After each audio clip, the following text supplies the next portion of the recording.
민족의 자긍심을 담고 있으며 전 세계인의 눈길까지 사로잡은 자랑스러운 우리의 유산들. YTN 사이언스 개국 10년을 맞아 세계가 주목한 유산 속 과학의 힘을 짚어보는 시간.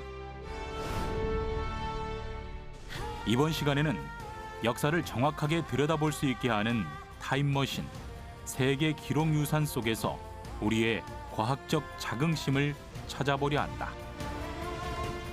우리가 자연만 지키거나 풍습을 지키는 것에만 주력할 게 아니라 기록된 것 중에서 중요한 것을 보존을 하고, 또한 민족의 공동체 정서가 녹아든 인류 무형문화 유산 속에도 과학의 정신은 숨어 있다. 독창적 문화의 산물인 무형유산 속 과학 정신은 과연 무엇일까? 무형유산은 인류가 세계화, 획일화되어가는 상황 속에서 문화의 다양성을 지켜나가는 중요한 수단이기도 합니다. 세계 기록유산과 인류 무형문화유산, 그 속에 담긴 과학 이야기를 찾아 지금부터 시간여행을 떠나본다.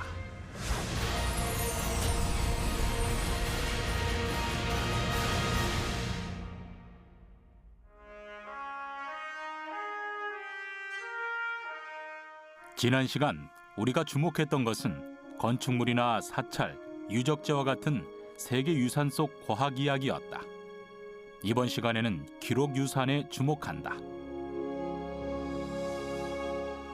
사실 역사를 이야기할 때 가장 중요한 건 기록이다. 기록이 없었다면 역사는 그저 상상 속에서만 머물러 있었을 것이기 때문이다. 세계에서도 기록 유산의 중요성을 인식하고 있다. 유럽의 그 동쪽에서 전쟁이 났죠. 발칸반도에서 전쟁이 나면서 몇백 년 된 도서관들이 한꺼번에 폭격을 맞아가지고 불타버리고 하면서 우리가 자연만 지키거나 풍습을 지키는 것에만 주력할 게 아니라 기록된 것 중에서 중요한 것을 보존을 하고, 그다음에 사람들한테 이거를 공개를 해서 접근을 용이하게 해야 된다 하는 그런 자각이 일어났습니다. 이에 따라 1995년 유네스코에서는 세계 기록 유산 등재 사업을 시작. 지금까지 안네 프랑크의 일기, 바흐의 미사곡 비단조 자필악보, 체게바라 육필 원고 및 중국의 본초 강목 등 수많은 기록 유산의 보존 활동이 펼쳐졌다. 그렇다면 유네스코에 등록된 우리의 기록 유산은 무엇일까? 지난 1997년 처음으로 등재된 유산은 조선 왕조실록과 훈민정음 해례본이었다. 이후 직지심체요절, 동의보감, 난중일기 등 의미 있는 기록 유산들과 함께 지난 2015년에는 조선 유학자들의 목판 인쇄물 6.25 책판이 등재되며 모두 13건의 세계 기록 유산을 보유, 아시아에서 기록 유산이 가장 많은 나라가 됐다. 국내에서 이제 등재 대상의 기록물을 발굴하려는 활동이 아주 활발하게 일어났어요.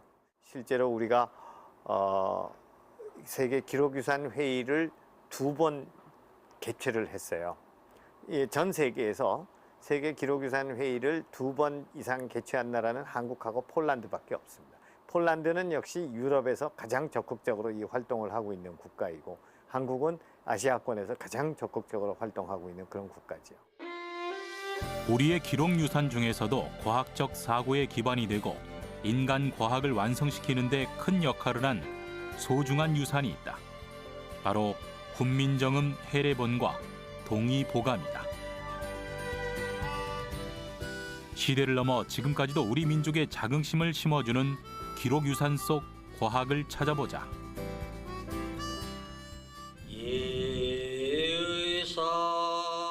이러한 기록 유산과 함께 우리 민족의 정신을 계승하고 있는 소중한 유산이 있다.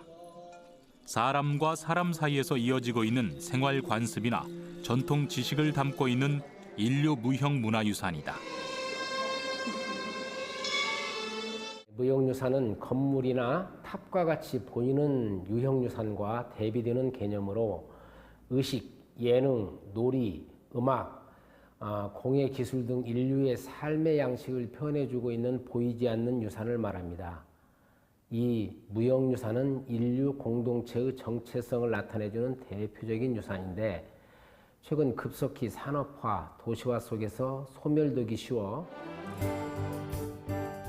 우리나라에서는 지난 2001년 궁중재래의식이자 화려한 공연예술인 종묘재래 및 종묘재래악이 인류 무형문화유산에 처음 등재된 이후 2005년에는 생활 풍습을 담고 있는 민간 축제인 강릉 단오제가 등재. 그리고 지난해 제주 해녀 문화까지 모두 19건의 무형유산이 유네스코에 이름을 올렸다.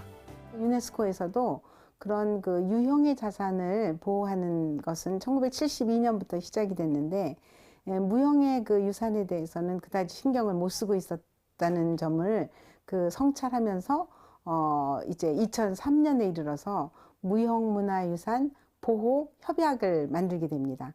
그러니까 전 세계적으로 중요한 유산인데도 불구하고 눈에 보이지 않기 때문에 쉽게 사라지고 소멸되고 훼손되고 그러는 것을 방지해서 전 인류의 문화 자원으로 우리가 만들어 보자라는 그런 그 노력의 일환이라고 생각하시면 되겠습니다. 특히 우리의 무형유산 속에 깃든 과학 정신은 세계 어디에서도 찾아보기 힘든 우리만의 독특한 문화를 반영하고 있다. 당대 최고의 예술을 완성할 수 있던 과학의 힘은 무엇일까? YTN 사이언스 개국 10년을 맞아 세계가 주목한 과학유산을 찾아가는 두 번째 시간. 그 시작은 조선시대 최고의 의학서 동의보감이다.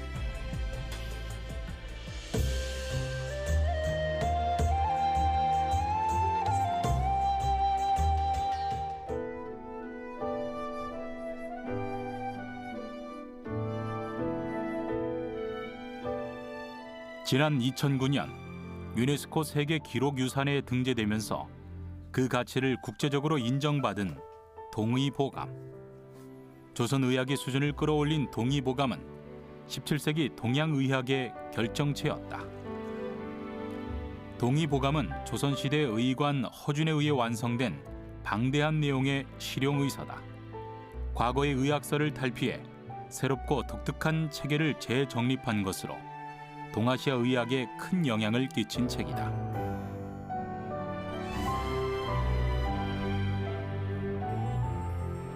그런데 동의보감의 책장을 펼치면 가장 먼저 독특한 그림 하나가 눈에 들어온다. 신형 장부도. 마치 인체 해부도처럼 보이는 이 그림은 대체 무엇일까? 오장육부가 하나의 해부적인 그림이 아니라 하나의 구획처럼 그려져 있습니다. 신형 장부도는 인체가 건강하게 하는 하나의 방안을 제시한 거라고 볼 수가 있고, 또 하나가 이제 자연과 인간의 관계에 대한 것을 그 신형장부도 뒤쪽에 써놓고 있는 것을 발견할 수가 있습니다. 이것은 뭐냐면 사람이 어떤 자연의 변화를 충분히 인지하고 그 변화에 따라서 맞추어서 살아야 된다는 거죠. 신형장부도는 생명활동을 하는 건강한 인체를 표현해 놓은 것으로 출렁출렁 호흡하는 배와 눈은 부릅뜨고 있고 코를 벌름거리면서 호흡을 하듯 한껏 입을 벌리고 있는 모습이 마치 살아있는 생명체를 보는 듯하다. 여기에 하늘과 땅이 지닌 기운이 인체의 척추를 통해 순환하고 있다.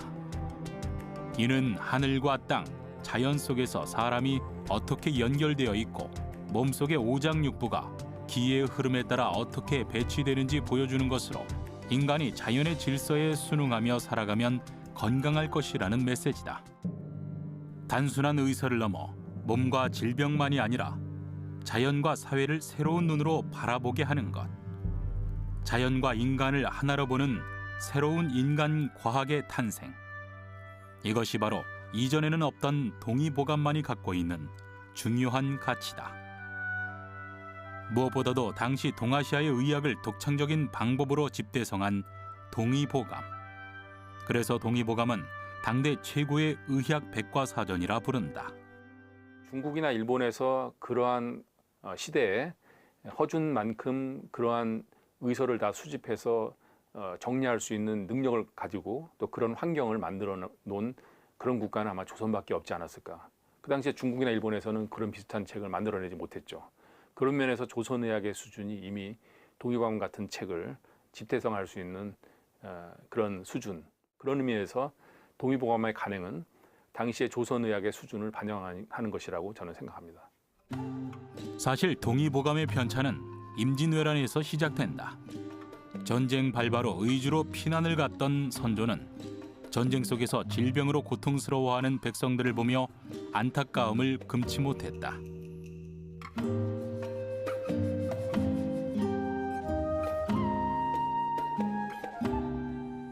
한양으로 돌아와 고민에 빠져 있던 선조는 한 가지 결심을 한다.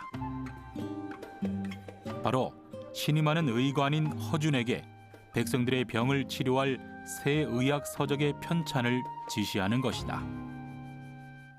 중국에서 들어온 의학책은 많으나 조선 사람들을 치료하는 데는 맞지 않는 듯하구나.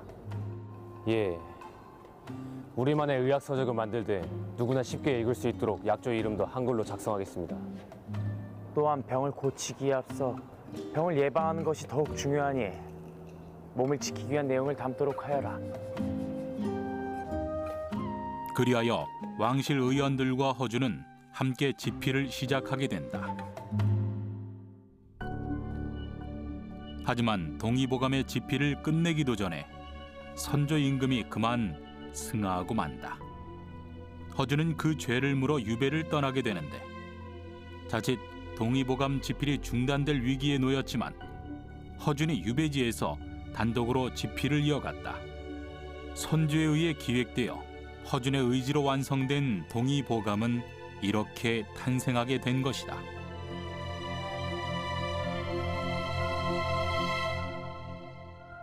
그런데 무엇보다도 동의보감이 훌륭한 점은 누구나 손쉽게 이용할 수 있도록 어려운 한문이 아닌 한글로 약재 이름을 넣었다는 것이다.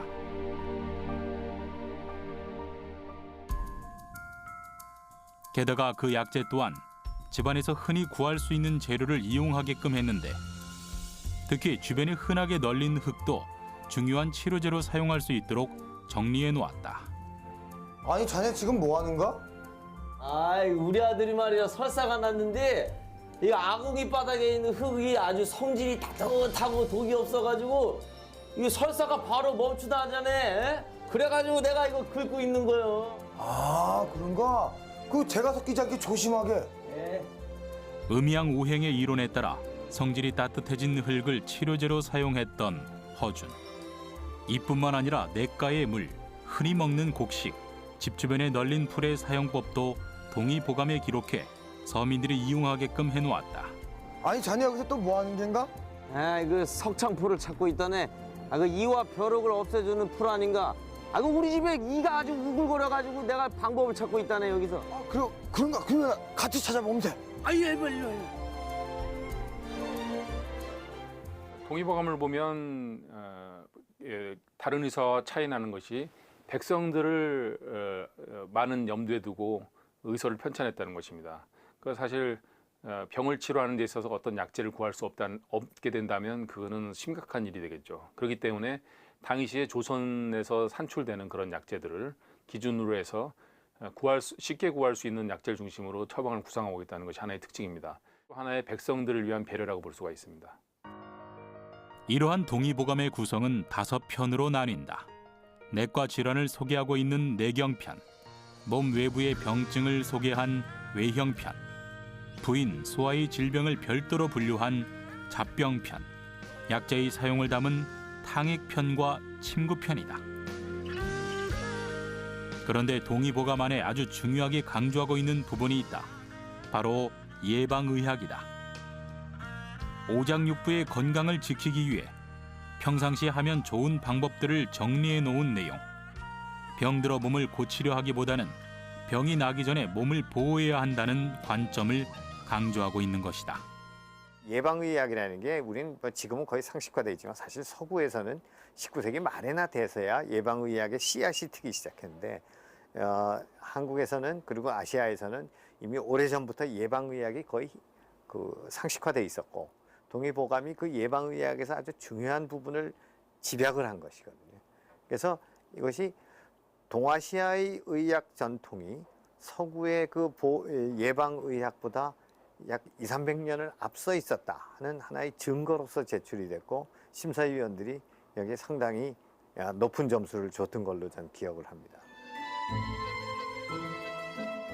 국가 차원에서 예방의학과 공중보건을 강조하여 편찬된 의학서적.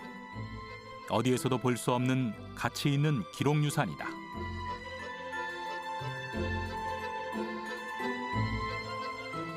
조선의 의서는 물론 중국의 의서 86종의 민간요법까지 섭렵한 동의보감은 이제 아시아를 넘어 전 세계인에게 가치를 인정받는 자랑스러운 우리의 유산으로 남아있다.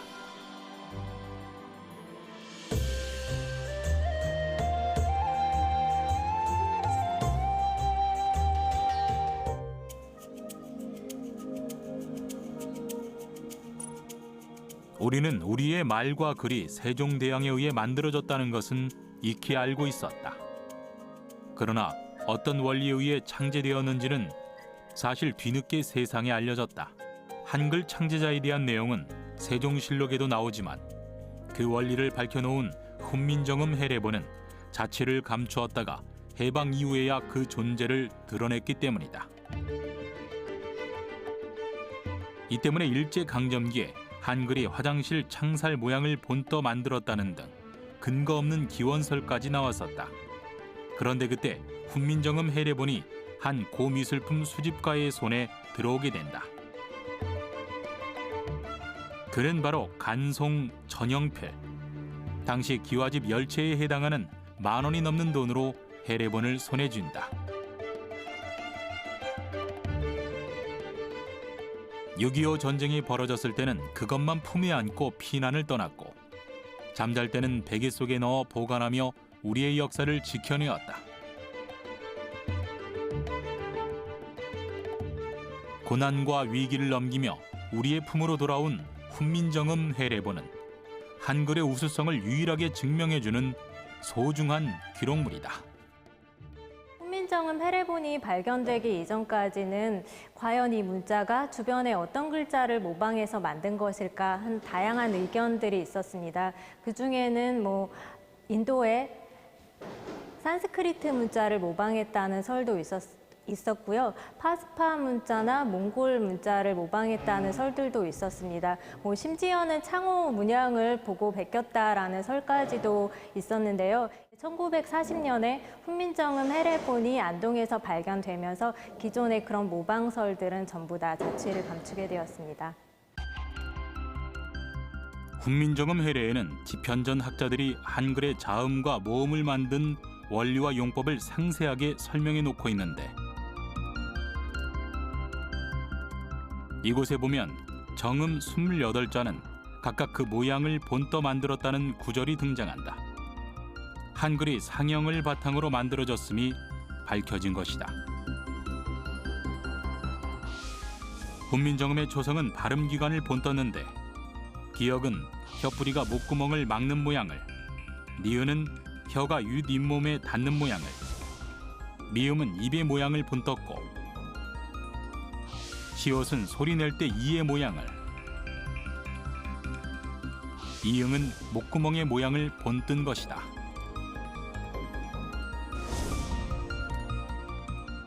다섯 개의 기본 글자는 소리의 세기에 따라 획만 추가하여 쉽게 파생 글자를 만들 수 있게 해놓았다.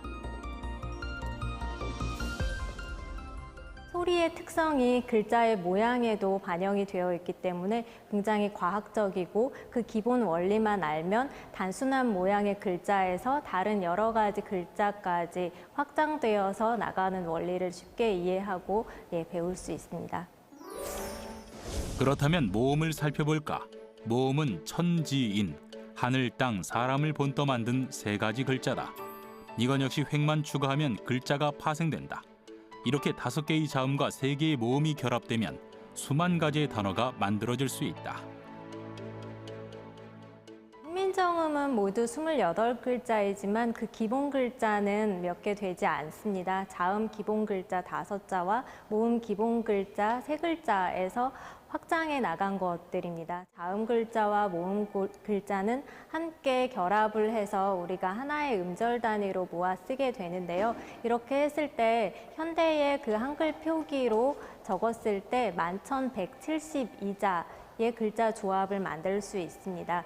기본 글자 자체는 몇 개 안 되고 굉장히 간결하고 단순하지만 여기에서 다양한 무한의 원리로 확장해서 굉장히 다양한 글자 조합을 만들 수가 있습니다.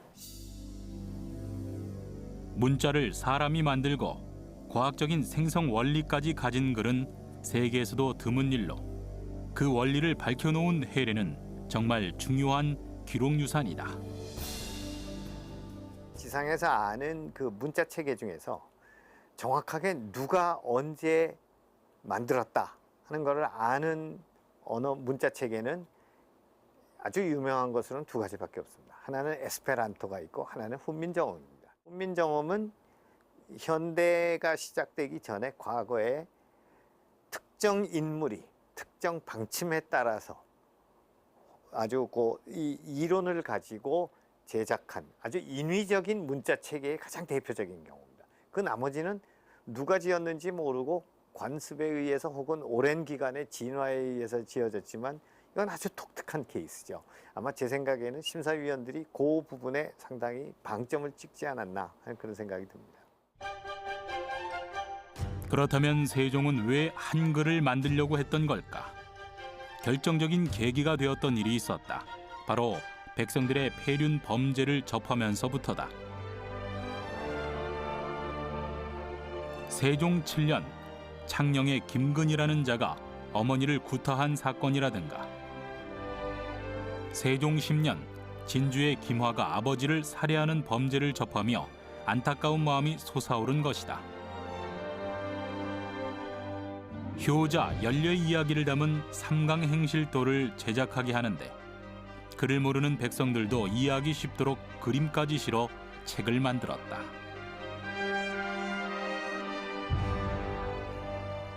그러나 그림만으로 모든 내용을 다 전달하기란 어려운 일이었다.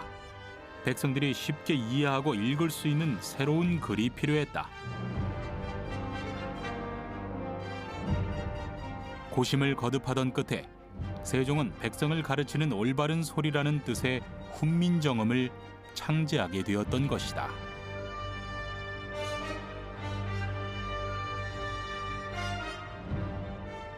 한글에는 그 백성들을 사랑했던 세종대왕의 마음이 담겨 있고 그 안에는 창조적인 아이디어가 있을 뿐만 아니라 백성들과 소통하고자 했던 그런 열린 사고방식을 엿볼 수가 있습니다. 한글을 통해서 정말 다양한 정보들을 계층에 상관없이 서로 이제 소통할 수가 있게 되는데요. 가령 종교와 교육과 외국어 학습과 다양한 일상의 실용 지식 같은 것들을 한글을 통해서 접할 수가 있게 됩니다.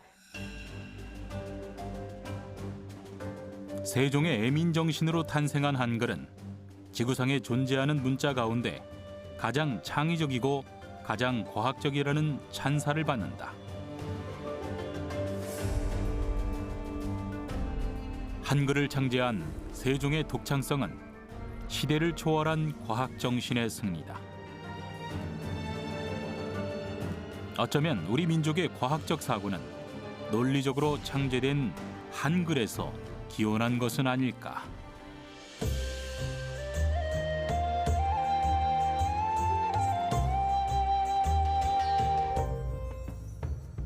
신에게 바치는 인간의 종교적인 의식, 역사를 이해하는 가장 중요한 부분이다. 우리에게도 매년 5월이면 대규모의 인원이 동원되는 성대한 재래의식이 여전히 펼쳐지고 있다. 바로 종묘제례다. 조선시대의 나라 제사 중 규모가 크고 중요해 종묘대제라고도 했다. 제의가 펼쳐지는 이곳은 바로 종묘. 조선 왕조를 이끈 왕과 왕비의 신의를 모셔놓은 일종의 사당으로 지난 1997년 세계유산으로 등재되었다.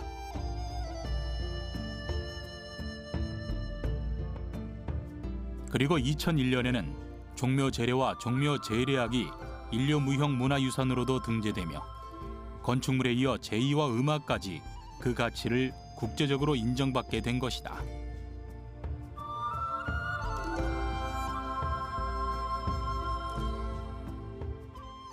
종묘 재래는 조선시대 왕과 왕비들의 신주가 있는 종묘에서 거행되는 제양의식으로 나라 제사 중에서 가장 크고 중요한 제사이므로 종묘 대제라고도 합니다. 임금이 친히 봉행하는 길례로 조상들을 잘 섬기는 효의 모범을 백성들에게 보여주고 국가의 안녕을 기원하는 의례입니다. 종묘 재래와 재래악은 장엄하고 정제된 아름다움과 어우러진 동양예술의 정수이며 500년이라는 시간과 공간을 초월한 우리의 소중한 정신문화 유산이라 할 수 있습니다. 종묘 재래가 시작되는 순간부터 끝날 때까지 모든 의식이 함께하는 음악이 있다. 바로 종묘 재래악이다.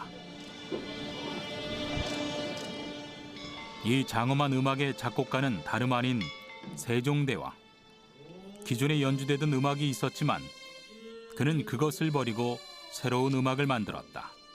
왜 그랬을까?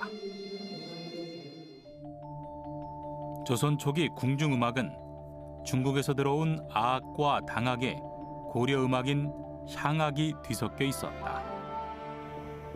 우리 조상들은 살아서는 우리의 음악을 들었는데 종묘의 제사에서는 중국의 음악을 듣고 있으니 안타깝기가 그지없구나.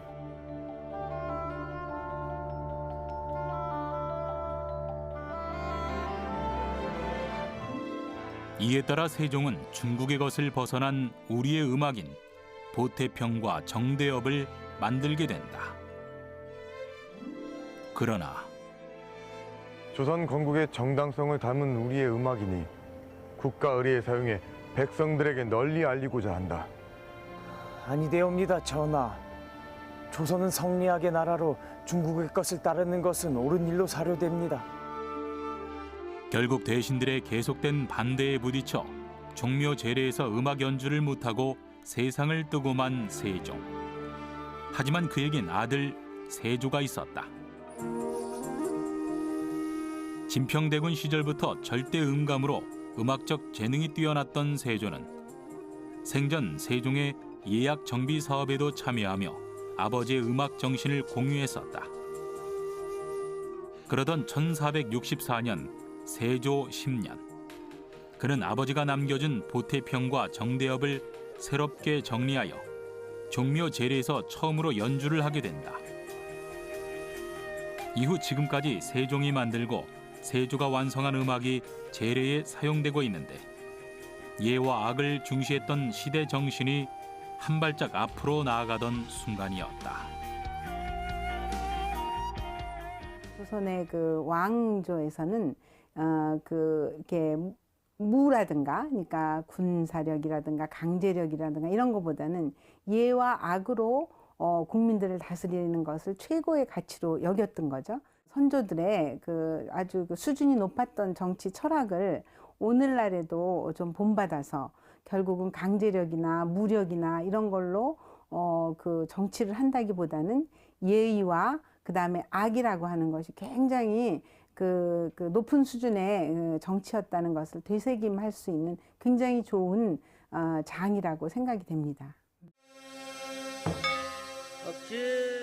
그런데 이때 주목해봐야 할 악기가 하나 있다. 바로 편경이다. 청아하면서도 단정한 소리를 내는 이 악기는 모든 예악의 중심이다. 돌을 깎아서 만드는 악기이기 때문에 처음에 만들 때 음정이라든지 형태라든지 이런 것들이 굉장히 세밀하게 작업되는 특징들을 가지고 있고, 만들어진 이후에는 변형이 힘들기 때문에 음악의 중심축 역할을 한다는 것이죠. 중심축이라고 하는 것은 음정에 맞추는데 기본 역할을 해주는 기능을 가지고 있습니다. 그렇다면 편경의 음계를 살펴보자. 서양에서는 보통 12음계를 사용하지만 우리의 음악은 16음계가 기본이라 편경에는 윗단 8개, 아랫단 8개의 경돌이 음높이 순서대로 매달려 있다. 돌로 만든 편경은 온도나 습도에 따라 팽창이나 수축을 하지 않아 일정한 음높이를 유지할 수 있어 모든 악기의 기본이다. 그런데 경돌 하나하나에는 상당히 과학적인 원리가 숨어 있다. 기역자 형태의 기울기는 90도가 아니다. 115도다. 이렇게 기울어진 이유는 뭘까? 우리 음악이라고 하는 특징을 보면은 서양 음악처럼 절대음이 아니라 폭을 주는 것이죠. 100을 가정할 때 90에서 100 사이를 도로 인정하듯이 그 제한된 폭 안에서 수용이 된다 하면은 우리 하나의 도로 인정하는 그러한 음악적 관념이 있습니다. 그렇듯이 그 115도라고 하는 각의 그 편경의 각도는 아마 최적화된 각도일 거라고 예상이 되고요. 이러한 악기를 통해 연주되는 종묘 제례악, 보태평과 정대업은 세종이 창안한 정감보에 의해 정리되었다. 정감보는 우물 정자처럼 칸을 질러 음의 길이를 표시하는 악보로 음높이와 리듬을 동시에 표기하고 있다.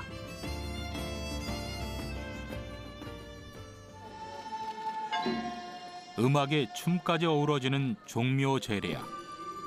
이것은 조선이 탄생시킨 최고의 종합예술이다. 그리고 이 아름다운 예술은 정교한 과학으로 완성된 악기에서 뿜어져 나오며 조선왕조 500년의 정신을 담아내고 있다. 홀 등도 풍기에 따라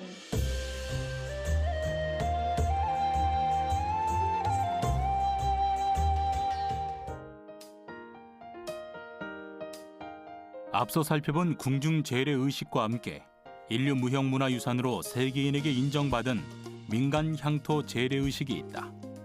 강릉 단오제다.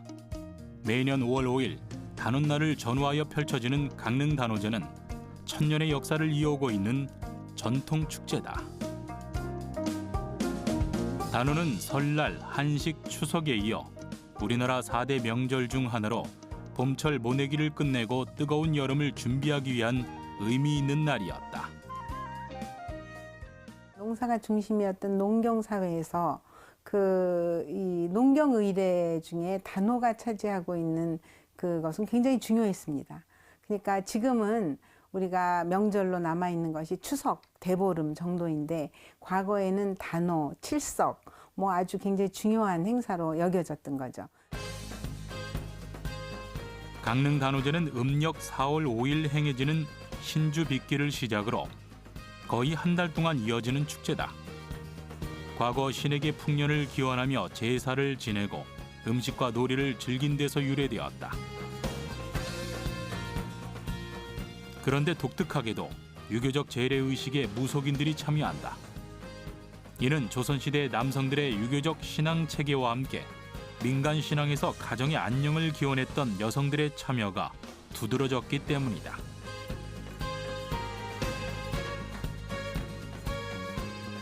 특히 여성들은 단오날이 되면 평소 바깥 출입을 못했던 답답한 마음을 풀며 그네 타기를 했다. 여성들이 그네를 뛰는 사이 남성들은 힘겨루기 씨름을 벌이는데 이러한 강릉 단오제에는 건강을 기원하는 활동들이 이어진다. 특히 창포물에 머리를 감는 것엔 의미가 있다. 창포는 천연 트리트먼트 효과를 줄 뿐만 아니라 각종 항균 효과를 갖고 있어 피부병을 예방한다. 선조들의 과학적 지혜가 아닐 수 없다. 게다가 단오날에는 수리 취떡을 쪄먹는데 그 재료는 쑥이다. 쑥은 예로부터 해로운 것을 쫓아 재액을 방지해주는 의미 있는 약초로 위장병이나 설사 예방 효과도 있어 한 해 동안 건강을 기원하는 의미를 담았다. 단오와 관련해서는 특히 여성들의 그 의례라고 불리울 만큼 여성들과 관련된 의식이 많았고 그 농사일을 하지만 또 그 아주 힘들게 농사일을 하던 과정 속에서도 그 여성들이 이제 오래간만에 나와서 이렇게 단호 물맞이를 한다든가 아니면 창포에 머리를 그렇게 감는다든가 뭐 이런 등등의 여성 그 축제였다. 이렇게 우리가 한번 볼 수 있고요. 뭐 그네를 탄다든가 이런 게 단호화 얽혀진 것은 각별히 여성들의 그 의례, 놀이, 축제로 우리가 자리매김을 할 수 있습니다. 그런데 강릉 단오제에서 눈여겨볼 민속놀이가 하나 있다. 바로 관노 가면극이다. 춤과 몸짓으로 이야기를 표현하는 무언극으로 관노라는 특수한 신분 계층에 의해 연행되어 온 공연 예술이다. 그 내용에는 양반 풍자가 주로 이루어지지만 마무리는 모두가 함께 어우러지는 화합의 마당으로 끝을 맺는다. 현대인들이 즐길 수 있는 여러 가지 축제 현상들, 뭐 관노 가면극을 이제 관노 가면극을 갖다 하면서 또 그 이제 길놀이를 하면서 사람들에게 모두 즐거움을 선사하고 그다음에 참여를 시키는 그런 아주 그 재밌는 그 축제도 열리고 유네스코에서는 이제 단오굿 혹은 단오 그 축제 예, 그 한국에 그 물론 중국에도 있음에도 불구하고 중국과는 다른 모습을 가진 그런 그 시민 공동체가 살아있는 현장이다. 거기에 의미를 더 두었고 앞으로도 이제 그런 정신이 계속되기를 이제 바라는 거죠. 사실 단오절의 기원은 중국에 있다. 중국 초나라 신하 구런의 지조를 기리는 제사에서 유래가 된 것이다. 그러나 우리의 단오제는 중국이 아닌 고대 부족 국가 동해에서 이어져 온 것으로 풍요를 기원하며 대관령 산신에게 제사를 지내는 풍습이 발전한 것이다. 강릉 단오제는 과거 조상들의 공동체적 정신을 지금까지도 유지하며 전승하려는 현대인들의 노력의 산물이다.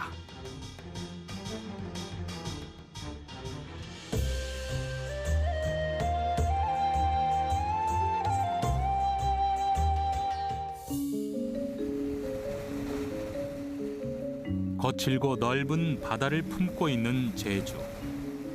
토양이 비옥하지 않은 화산섬 제주도엔 바다를 받삼아 생명력을 캐는 이들이 산다. 바로 해녀다. 물질을 나가는 해녀들에겐 특별한 장비가 필요치 않다. 물옷으로 갈아입고 납 허리띠를 매면 그만이다. 바다를 통해 삶을 일궈내는 해녀. 잠수를 하여 해산물을 채취하는 일은 외국에서도 진주조개잡이 같은 역사가 있지만 우리나라의 해녀만이 독특한 가치를 인정받아 유네스코 인류무형 문화유산으로 등재됐다.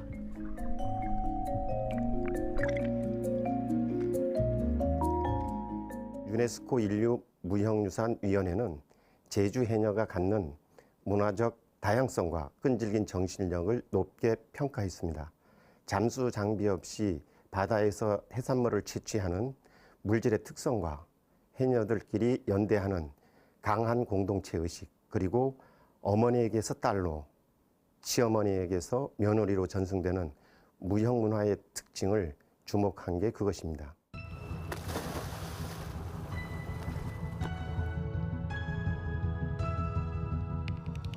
사실 우리나라의 해녀가 언제부터 등장했는지는 문헌으로 확인하기 어려우나 그 존재를 유추할 수 있는 기록이 있다.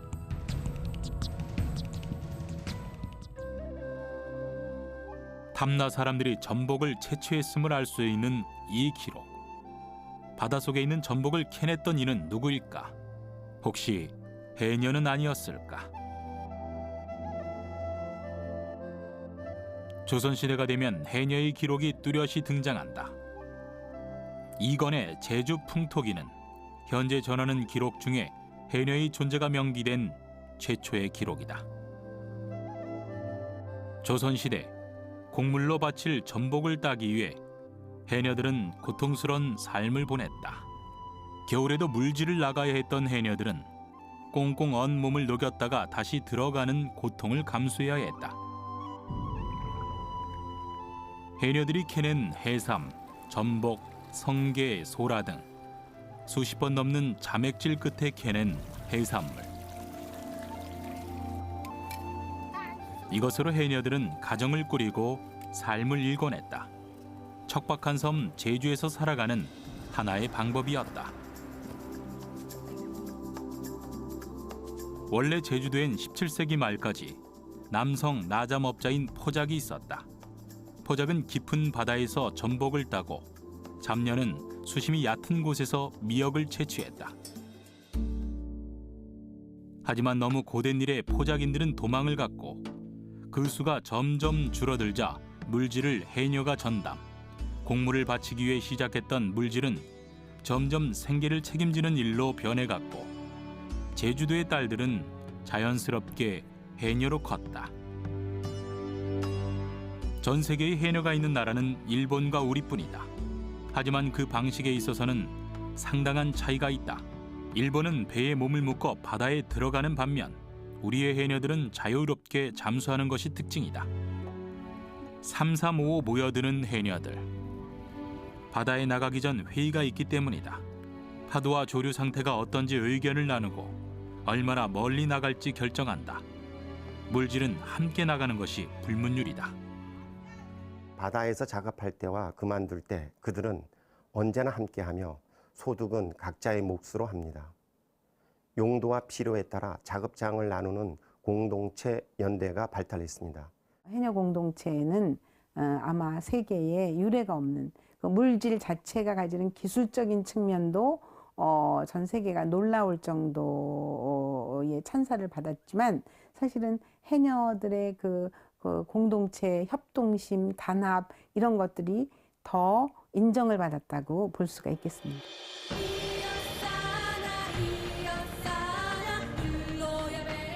실력이 높은 해녀들은 배를 타고 먼 바다로 나간다. 아무런 호흡기나 기계 장비 없이 맨몸으로 바다에 들어가는 해녀들. 그런데 바다에 들어가면 해녀들 사이에는 보이지 않는 경계가 생긴다. 실력이 높은 해녀는 실력이 낮은 해녀의 구역에는 절대로 가지 않는 것.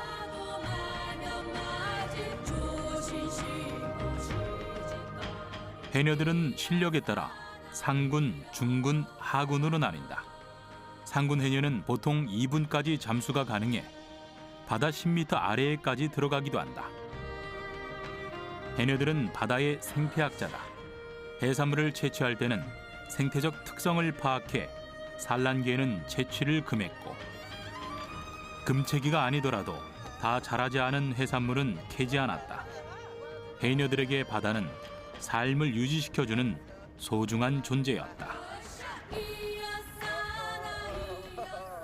예로부터 해녀들은 바다를 개척과 정복의 대상으로 보기보다는 공존하고 공생하는 공간으로 여겼습니다. 또한 해녀들은 단순히 수익을 얻기 위해 바다에 뛰어들어 해산물을 채취했던 것이 아니라 자발적이고 주도적으로 바다를 가꾸고 경영했습니다. 생태주의적 관점에서 보더라도 제주 해녀들의 이번 관행은 남획에 따른 환경 파괴와 현재의 환경 문제를 해결하는 하나의 방안으로서 시사하는 바가 크다고 하겠습니다. 초인적인 생활력과 강인한 개척 정신으로 척박한 삶을 일궈온 제주 여성의 상징 해녀. 자연과 공존의 지혜를 발휘하고 있는 해녀들의 명맥이 앞으로도 꾸준히 이어질 수 있도록 우리 모두가 노력을 기울여야 할 것이다.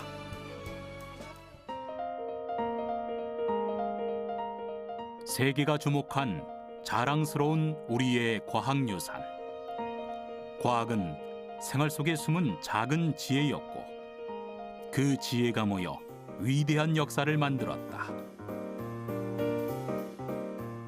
그 역사 속에 숨어있던 창조적인 과학 정신은 앞으로도 우리의 후손들을 위해 소중히 계승하며 이어나가야 할 것이다.